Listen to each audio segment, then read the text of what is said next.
Hey everyone, welcome back to the channel. I wanted to continue my OCD story, which I had been doing a few weeks ago, but it got stopped because I got busy with some family commitments, so I was away. But I'm here again, and I really want to start to wrap up my OCD story and how. And this is the part where I start to talk about how I began looking into OCD and how I began taking the steps towards recovering. But before I go on, please like this video. I'll link the first two parts of my OCD story down in the description if you want to check that out. And I'm trying to go in as much detail as possible so that I cover almost all aspects of it and so that it can be as helpful for you. But if you have any questions for me, please write them down and I'd be more than happy to answer them. So, last video, I stopped at the point where in 2013 I was about to enter college, and I did not realize, but that actually became the time when my OCD got really worse. Because there were a lot of different changes happening in my life. A lot of my friends moved away. I was starting this completely fresh chapter in my life of like college, and just committing to something for 4 years. That felt like a lot, and I didn't even realize it at first, but obviously now looking back, I see that when I began my first semester and towards the end of the first semester, I had increasingly gotten very anxious as a person. Like, I think almost anything and everything started to really trigger me. My contamination OCD just like skyrocketed and just spread even to more areas of my life, more than I could have imagined. And it was the first time that I was dealing with feelings of contamination at this larger scale. And it became so unmanageable and it felt so overwhelming all the time, especially because around this time my trigger as such became my college itself. So any and specifically some people within the college that I did not want to associate with. They were in my class. So I wanted to and didn't want to be friends with them anymore. I mean they were not really my friends, they were just people I hung out with because obviously they were new people. I didn't really make friends with them, but I just wanted to stop hanging out with them. I did not want to have their numbers in my phone. I did not want to have them on my social media. I wanted to disassociate with them. I did not want to do any projects with them, like nothing of the sort. And slowly but surely, I began to distance myself from them. And but because they were also, I mean, by virtue of studying in the same college, my college became the trigger for me, and I wanted to disassociate from my college completely.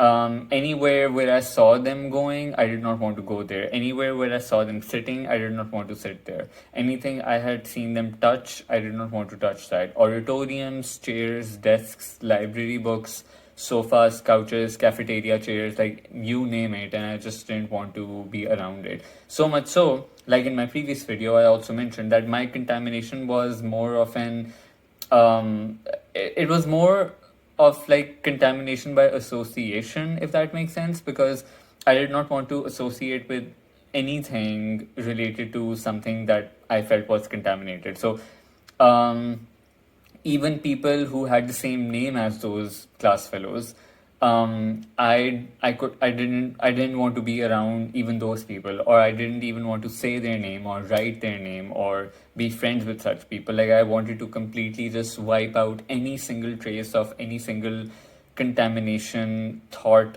or feeling or person or place from my life. And I really started losing energy to socialize with people.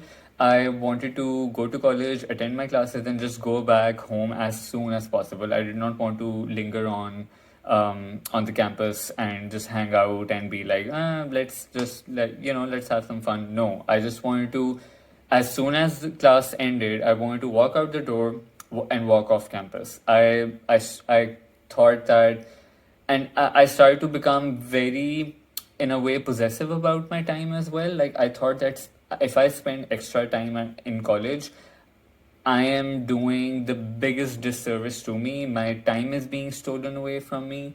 My joy is being stolen away from me, and control in life is being stolen away from me. I need to retain my boundaries. I need to retain my life, my time, everything to do with me. I just wanted to retain that. So um, I started to avoid college related things when I came back home. I did not look at any of my books. I did not do any of my assignments. I mean, I did them when I went to college because I was in college, so I felt okay to do my assignments then. But at home, I didn't want to spend any time with anything college related. I did not want to speak to anyone from my class. I did not want to see any emails. Like, I didn't want to do any of those things.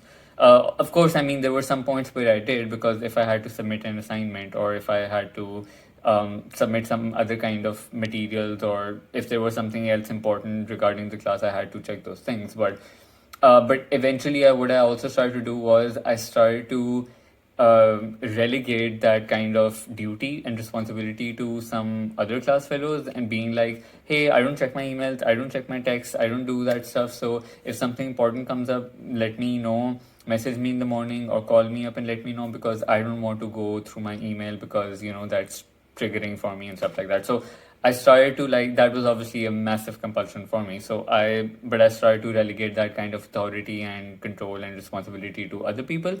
I did not want to, like, do anything with it.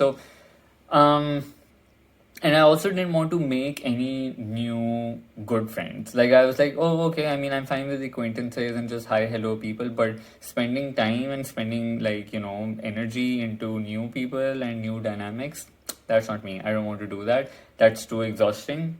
I've made good friends in school. I am still, like, really good friends with them. I don't need new people, because in my head it felt like too much emotional and mental investment, and that just felt like, oh my god, that's so exhausting. I don't want to do that, right? And so my life became just a series of avoidance behaviors, comfort traps, and, like, my compulsions just like intensified, like, way too much. Way Again, I felt like things were getting extremely unmanageable, because I up till 2013, I think the maximum amount of times I had washed my hands in one single go was 4 times, which is like, hey, not that much, right? But after 2013, the amount of times I had started to wash my hands became,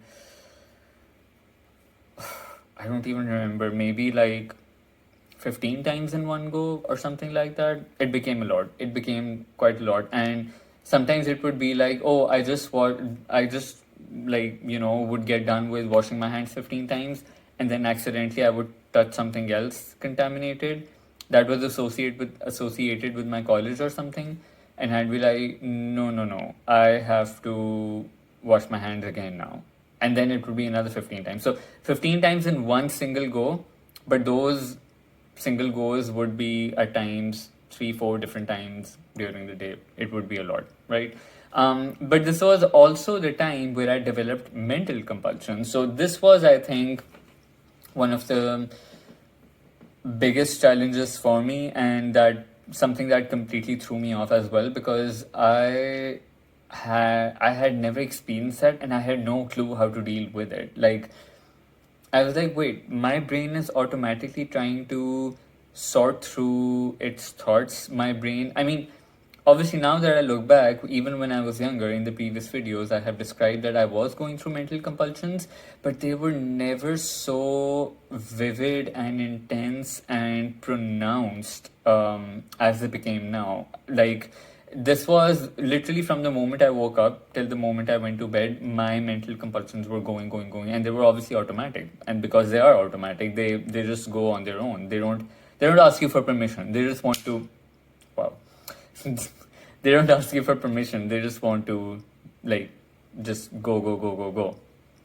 So I would have intrusive thoughts about those class fellows I wanted to dissociate with, but also memories of, like, me spending time with them. So those memories, images, sounds, like words they had said, their names, their faces, like so many different things that I associated so strongly with them, they would constantly be coming to my head, and I'd be like, no, no, no, I just want to dissociate, just want to think about something else.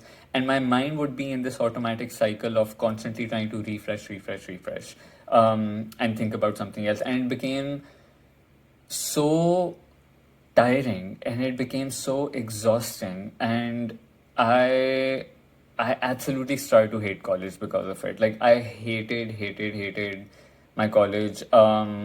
Like if you knew me back then, and if you saw me, I'd be like, if I was like, oh, today I have to go to college, I would make the most disgruntled face ever. Like I just did not want to go to college. I remember some specific mornings as well, waking up, because my college was also like 45 minutes away from my house. It was really far away, and it was literally near the border of my city.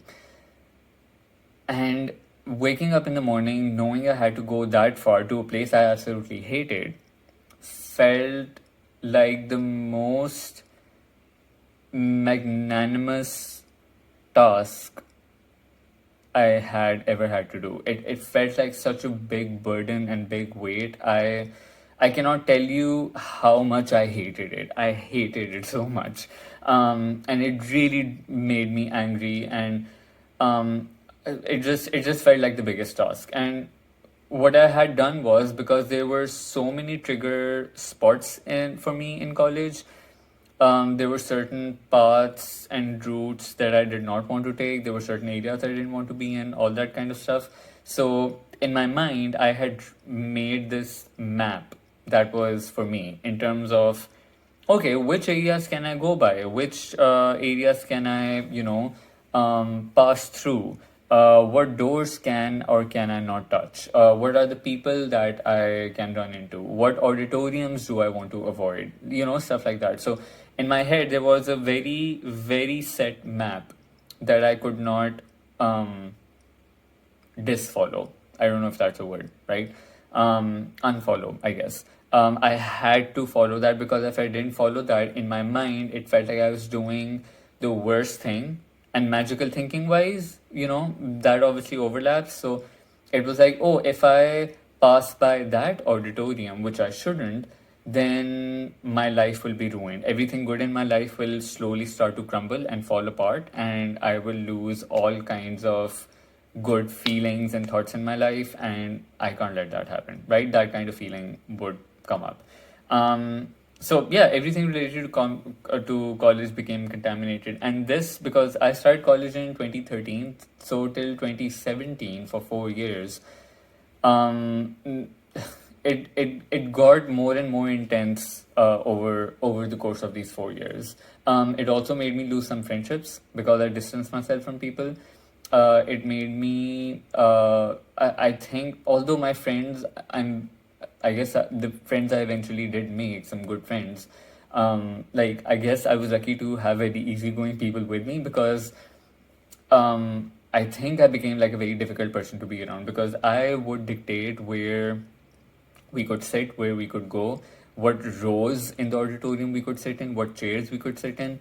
And my friends would follow, and they would be so accommodating and so nice about it. And obviously, like they didn't know how to help me. I didn't know how they could help me. I don't know how to help myself, for that matter. So for me, it was like, oh, they're so considerate, that they're literally changing their entire, like, way of behaving and doing just because of me, right? Just for me, because they know that these things are triggers for me and stuff like that. So how cool of them. Um, but yeah, by the end of 2017, I think I had, because things, my anxiety had intensified and it was constantly at a high. There was no moment of relief that I had from it. I had become completely emotionally numb. I had lost all my emotions. I would get, I mean, I started to live just with the basic necessities in life. I didn't want any big things. I didn't want any, like, I didn't have any big goals or dreams. I was just like, I just want to get by in life, okay, and that's all I want. Because I'm already suffering so much in my head that I don't have the energy to do more things. And for me, I am just good with like the bare minimum, right? And I stopped experiencing joy with so many things that I experienced joy with, like going to a bookstore or spending time with animals, or I don't know what, like watching an amazing movie. Like those are things that I really enjoyed, or listening to a new album by a new exciting singer or something like that. I stopped doing those things because they kind of stopped giving me joy. I mean, even if I did those things, I didn't quite experience the kick of excitement and happiness and joy that I used to feel. So, I mean, I still did them. It's not that I completely abandoned them, but it just didn't have that kind of feel anymore in a way. Obviously, there were some good. It's not that, because obviously in that moment when you're going through it, you think everything is bad. But now looking back, obviously I had some good moments. I had many good moments. In fact, a lot with my friends, a lot with my family, a lot with like even workplace. My after college when I started working and stuff, even there I had some really good moments and really fun moments as well. So there was a lot of that, and but at that time I thought everything was gloom and doom, and because in my head it was such gloom and doom constantly. um but also the other thing was that while I was becoming so avoidant and just laid back and being like, I don't want to, like, chase too many things and stuff like that, I was 100% chasing a lot of certainty. I was chasing a lot of control. I wanted to control and almost calibrate and manipulate every single aspect of my life. um how much time did I spend with my friends? Who are the people I choose to be friends with? Who are the people I choose to surround myself with? Um, how much time do I spend in and out of the house? What other topics that people can talk about when they're around me? Because there are certain topics that would really, really trigger me, and obviously because of my reaction, people started to see that there was there was a lot going on, or that I would just not have the best reaction to it. So people started to censor themselves, which is not a great thing to have when you are around really great, nice people. You don't want people to feel like they have to walk around eggshells, but they did start to feel that way. And I didn't know how to change that because I felt bad, but at the same time, I was also completely terrified of the possibility of them starting to talk about things that I didn't want to hear about, or that would, I think, trigger me. So I became extremely moody around my friends, saying no to invitations and stuff like that. I became extremely moody towards my family because I started to blame them for a lot of my suffering. I really started to associate them with a lot of the bad, sad feelings that I thought I was constantly carrying. And I became bitter towards them, and I started to give them attitude, and started to draw a lot of like boundaries, and like started to distance myself from them. I increasingly stopped spending like time with them. It became very, very less. I also, because everything started to become contaminated in my house for me, so I would mostly be in my room, just on my bed, almost all day long. Doing I did everything in bed. I used to, I mean, outside of work, obviously because I had to go to an office for that. But at home, I would eat in bed. I would watch movies or shows in bed. I would listen to music in bed. I mean, whatever I need to do, I did in bed. I attended phone calls in bed because everything else in my house was contaminated for me. Every single surface, every single like floor surface, every table, every chair, every sofa, everything had become contaminated for me at this point. So I could not even walk out of my room without getting a tissue paper, then opening the door, and then closing the door with the tissue paper again, and then going to another room, or and opening that door with a tissue paper. All those kind of things. And then also making sure that while I'm passing through doors, I don't touch like the, what do you call it? I mean, the door edges, whatever it is. Um, yeah, I thought I knew the word, but anyway, doesn't matter. So I would be very careful of, oh, I don't want to touch anything, and then like, and sometimes things would touch, and then I would have to throw my clothes away and get new clothes, and it would become an entire task. So I thought, hey, might as well just stay in bed and not go through all that trouble, because what if I get contaminated? What if I get touched by something and I have to do a ton of compulsion. So anyway, so I just started to distance myself from my family as well because of that, and just became bitter towards them. And I was just constantly um, not feeling great. I think most of the time I was just constantly regurgitating just like sad, bad, negative feelings and thoughts in me. During this time, I was going for therapy as well. I started to go for like trauma therapy in 2015 and stuff like that, just to like understand and deal more with like my sexual trauma incident and stuff. So and I think overall my journey in therapy, it helped me understand, build an understanding of myself in general, in terms of, and become a bit more aware of the behaviors that I was doing that I did not notice. Understanding my dynamics with people, understanding certain other past events that had impacted me or shaped me. So those are the takeaways that were important, and that really helped me just develop more, like I said, self awareness and more understanding about me as a person and how I behaved and functioned. Um, However, like, because in my head I thought, oh, this would be enough, right? I can just do this, and all my anxieties would automatically go away, right? Everything would be fine, everything would go away. I will be anxiety free as a result of resolving and you know uh, resolving and just like psychoanalyzing all these things from my past, my dynamics with people, my relationships and stuff like that. Of course, um, instead of like lessening my anxiety or anything, beyond a certain point, it actually started to worsen my anxiety because I started to go down rabbit holes of analyzing every single aspect from my past. I went down every single event I could think of from my life, trying to analyze every single detail of it, every single action, dialogue, what someone said, what someone didn't say. um, and it just led me down a compulsive cycle of like just constantly like being so caught up in the past and thinking that something in the past is going to help me understand my present and solve all my anxiety and make it go away.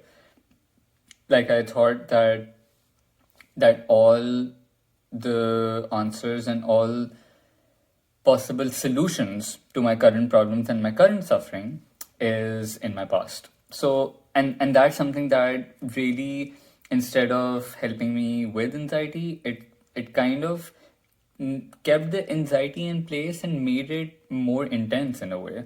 And I remember that I think after like a few years of being in therapy, I realized, wait, I mean, I'm going down the same conversations at this point, and I'm repeating a lot of the same things, and nothing is changing for me. So, and that's when I started to think that okay, I need to make some change in my like in how I tackle OCD, because clearly, yes, I had developed self awareness, but it hadn't done anything for OCD itself. OCD was still there. In fact, it was probably the worst it had ever been so far in my life. So I at that point I knew I needed some kind of change in strategy as per se. Um, and I think a few years after, no, not a few years, I think like maybe a year or two, then I didn't go for therapy, I didn't do any of those things. I just tried to get by in life. Like I said, I just tried to do the bare minimum and be like, okay, I'll figure some way out. I don't know what that way is, but I'll figure some way out. And I think at this point I had also like understood very well that yes, I was suffering from OCD, and I had read up on different things as well on the internet, but I still felt very, very lost. I still didn't know exactly how to quite, because the only things I came across were, for example, was doing exposures. That's the one thing that came up constantly. And I thought, okay, yes, that makes sense, but do I just randomly start doing them?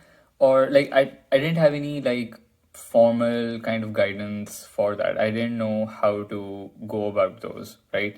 And I think for OCD sufferers, one of the main fears is when working on your recovery journey is like, should I just jump into exposure? Should I ease into them? And there's a lot of like questions that you have. Anyway, so long story short, I mean, and this is something I've covered in my in one of my earlier videos I've done on my recovery journey. So I would say watch that as well. If you are at this point still interested in my story. But I mean, I obviously found Rob at some point. I found the OCD recovery page on Instagram, and I got in touch with Rob, and I started to. I think one of the things that really started to make a lot of sense for me at that point was that okay, it wasn't just exposures that I needed to do. It was a lot of my beliefs that I was holding that needed to be addressed. Because and I think from the moment I kind of read that, it just clicked, and I immediately knew it was correct. Because I from like after reading that, I could name like 4 5 irrational beliefs from the top of my head. I knew I was it resonated with me so much. I could immediately identify so many rigid, strong, irrational beliefs that I was holding that I knew were not serving me in any way. They were actually unhealthy for me, and they were perpetuating unhealthy behaviors for me as well. They weren't helping me make any progress. They were keeping me stuck in this bitter cycle of emotions, and they were also not helping me make any sort of change in my life in terms of what is better for me as a person and how I can benefit myself. How can I work towards my goals in life, how I can live my life according to my own terms, and how I can also enrich and better the relationships in my life as well. Because obviously, at this point, my friendships and my family relations were also being affected quite a bit because of anxiety and OCD, and essentially those beliefs as well. So here's where I will just I'll try to like make it as concise as possible. So, me, Nick, and Sam just recently also did an OCD real talk on the toolkit for recovery. So, in that, so again, watch that video as well, because that's very important in identifying what are the different things that go into working on your recovery. Because there's not just one thing, there are honestly several different things, and they don't necessarily have like a very strict kind of chronology.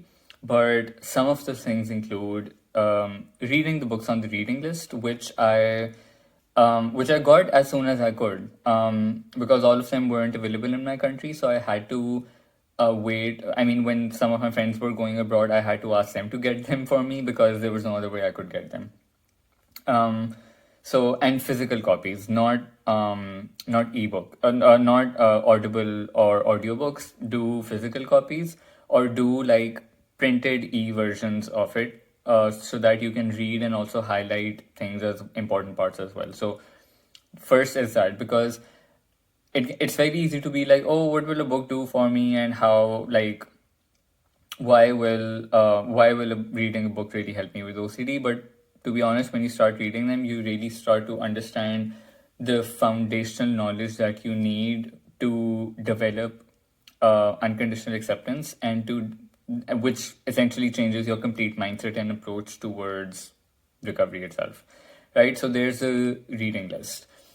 Secondly is the disputing work. Disputing is very, very important. We have also uploaded a disputing form on our website under the resources tab. So if you can go there, it's a form on breaking down your irrational beliefs. So have a look at that, because we've also given an example in there. We've also given a form in there that you can use to break down your beliefs. You can print it out and dispute out in writing. Don't dispute, oh, I'm just doing it in my head. No, because what that does is, you're already in your head, you are doing mental compulsions, you are um, ruminating, you are mentally checking things, you are already so caught up in your fears and your thoughts that if you add disputing on top of that, it just becomes a whole jumble. So, doing disputing out in writing really helps you structure your thoughts, and it helps you structure the way that you can break them down. Third thing is, yes, of course, exposures slash, I would also say, shame attacks. So, doing things that scare you, doing things that are uncomfortable for you, because our lives become essentially like, full of and are abundant with comfort traps. Avoiding comfort traps, all that kind of stuff. So we and that really just helps OCD take over more and more and more of our life, and our brain keeps thinking that yes, indeed, this is scary. So we need to break that pattern by actually changing our behaviors and doing things that scare us to help our brain learn that these things aren't as scary as we think they were. And trust me, they never are. Um, Cutting compulsions, that is like an essential part of it. And compulsions include avoidance, reassurance, confessing, because those are essentially compulsions as well, right? So cutting out compulsions is like a huge component of it. Building a life structure, um, not staying in bed for too long, not staying on your couch, not avoiding work, not avoiding social situations, doing like more productive things in your life, not being like, I'll be too exhausted or too uncomfortable. I need me time. That was a massive compulsion for me, constantly trying to get me time, because I thought I needed to ground myself and center myself. Otherwise, it would be too much. I won't be able to handle it, all that kind of stuff. Um, and like these are some of the main components. I mean, I can't think of like obviously there are tinier things in there, but like those are sub categories of these things in that sense. So that's why I watched the OCD toolkit video, because that would be very helpful in giving you a more detailed look at and in identifying what's needed to recover in that. But what I really want to highlight over here is that one of the questions that I get asked quite a lot is, "Oh, but what did you do? What did you do first, or how did you do all of these things and stuff like that?" To be honest, all of these things, the books, the compulsions, the exposures, the life structure, all of these things happen simultaneously. It's not that, oh, I read the books first and only then I started to cut down compulsions, and only then I started to do exposures, and only then I started to build life structure. No, all of these things happen one step at a time, and all of these things happen simultaneously. They're happening like side by side. So for, let's say that one day I read a chapter of a book, right? The next day I'd be thinking, okay, how can I improve my life structure, right? So I would try my best to not stay in bed so much, and that's why I started to cycle as well. I started cycling, which really helped me kind of break out of that mode of staying in bed or and just not having any kind of movement in my body, right?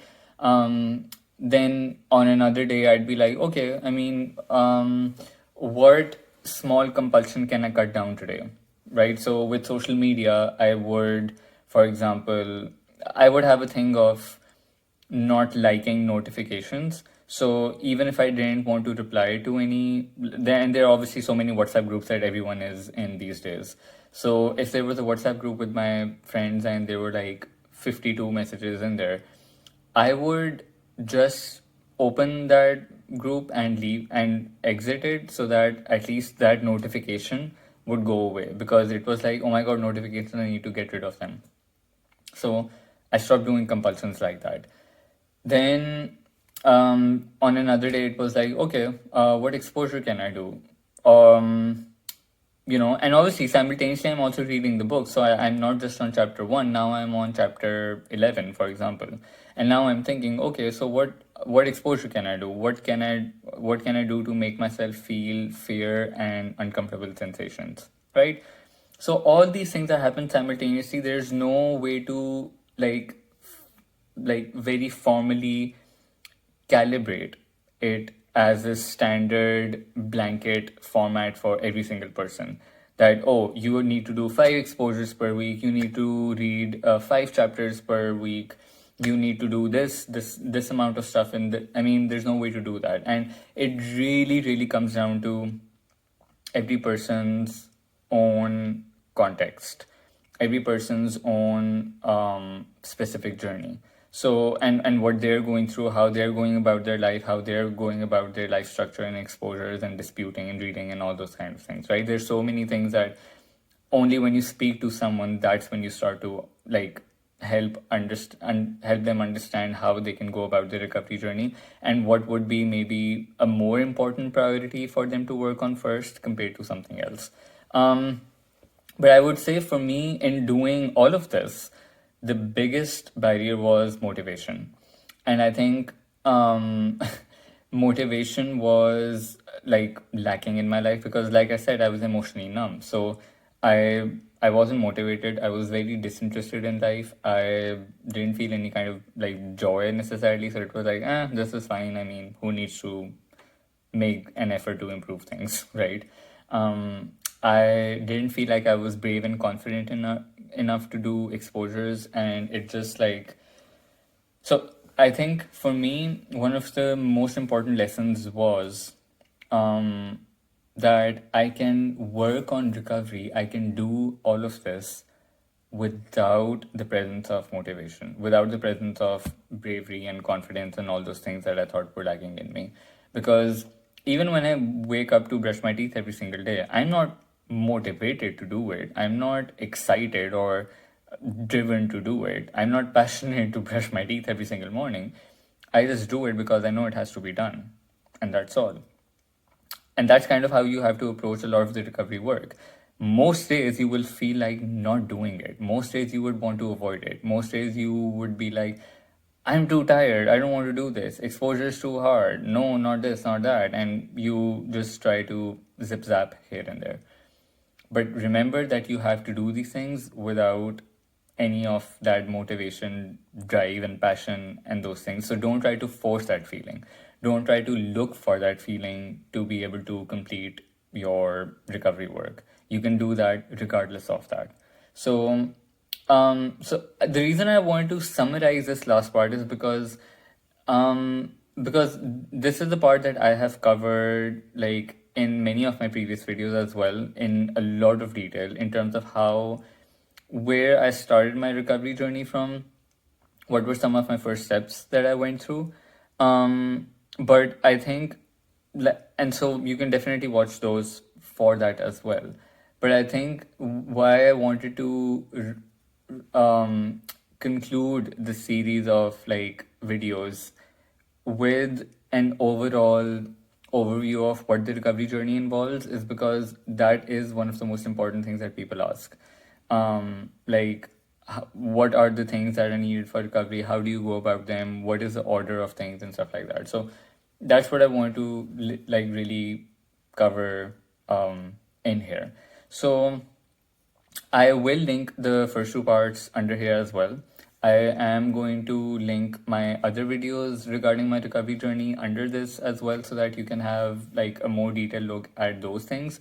These 3 videos were mainly focused on trying to go into like as much detail as I can with my compulsions, how OCD worsened, what were my beliefs, what were my behaviors, what were my fears, all those kinds of things, because I don't think I've done them in this much detail before. So yeah, I hope you enjoyed the series. I hope you found something helpful from these videos, and I will see you with a new video very soon because I have a couple of topics planned. And I hope you like the other recovery journey videos as well. Let me know what you think. If you have any questions, pop them down below. If you're in the WhatsApp groups with me, say hi to me there, ask me a question there, and I'll see you guys there. Bye.